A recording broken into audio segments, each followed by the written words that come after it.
पूरे 24 घंटे की अगर हम बात करें पिछले, तो 1 लाख से ज्यादा केसेस आए हैं। और दिल्ली की बात करें तो 17% दर हो चुकी है संक्रमण की। रफ्तार दिल्ली में भी ज्यादा है। ऐसे में कोरोना रोज नए रिकॉर्ड बना रहा है। इस बीच आज से एहतियातन वीकेंड कर्फ्यू की शुरुआत हो गई है। दिल्ली में कोरोना की बढ़ी रफ्तार।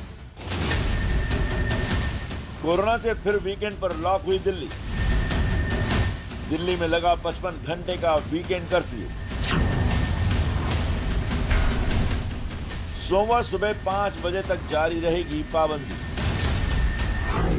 दिल्ली में पिछले 24 घंटे में 17,335 कोरोना के नए केस सामने आए।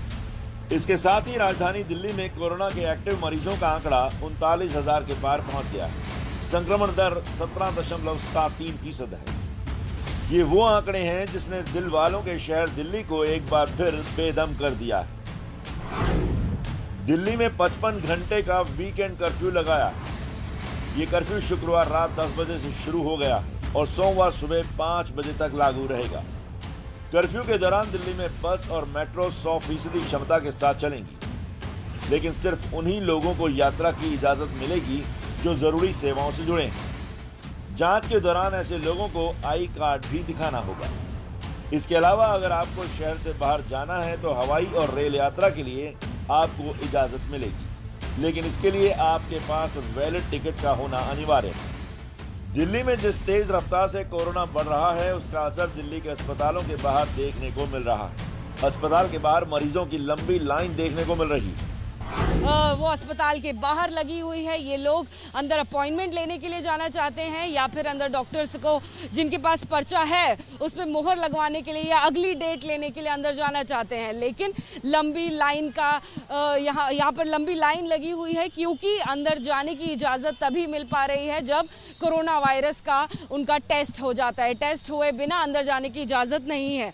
ऐसे में सरकार लगातार जो बोलती आ रही है कि आप 2 गज की दूरी बनाए रखें, मास्क का उपयोग करें, वो यहाँ पर कितना असफल होता हुआ दिखाई दे रहा है। आप तस्वीरें देखेंगे, क्योंकि 2 गज की दूरी यहाँ पर बनाना संभव नहीं नजर आ रहा है।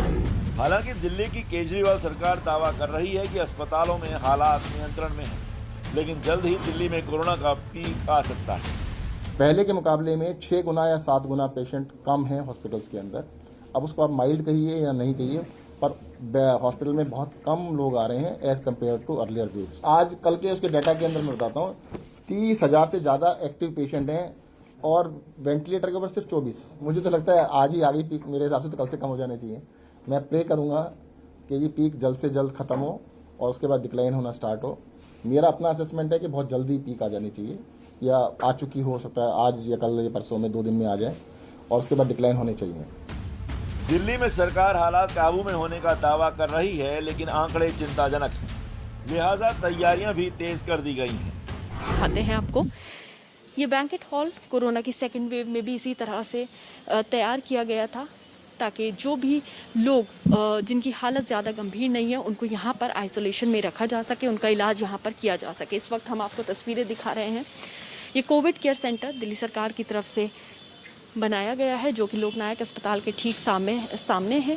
डॉक्टर्स फॉर यू जो दिल्ली सरकार के बिहाफ पे काम करता है, वो ऑर्गेनाइजेशन इसको पूरी तरह से मैनेज कर रहा है। और आप देख सकते हैं किस तरह से हर बेड के साथ ऑक्सीजन कंसंट्रेटर्स और ऑक्सीजन सिलेंडर्स जो हैं वो रखे गए हैं। यहाँ पर जो भी फैसिलिटी दी गई है वो उन्हीं लोगों के लिए दी गई है जो लोग कोरोना से संक्रमित होंगे, उनको यहाँ रखा जाएगा। आइसोलेशन में वो यहाँ पर रह सकते हैं, उनको यहाँ पर इलाज किया जाएगा। अगर बात करें तो यहाँ पर 100 से ज़्यादा बेड्स हैं जो कि लगाए गए हैं। दिल्ली में सोमवार को DDMA की बैठक बुलाई गई है। इस बैठक में कोरोना के आंकड़े और पाबंदियों के बाद की स्थिति की समीक्षा की जाएगी। आपसे भी यही अपील है कि आप चिंता ना करें, लेकिन लापरवाही भी बिल्कुल ना बरतें। पैनिक होने की अभी जरूरत नहीं है।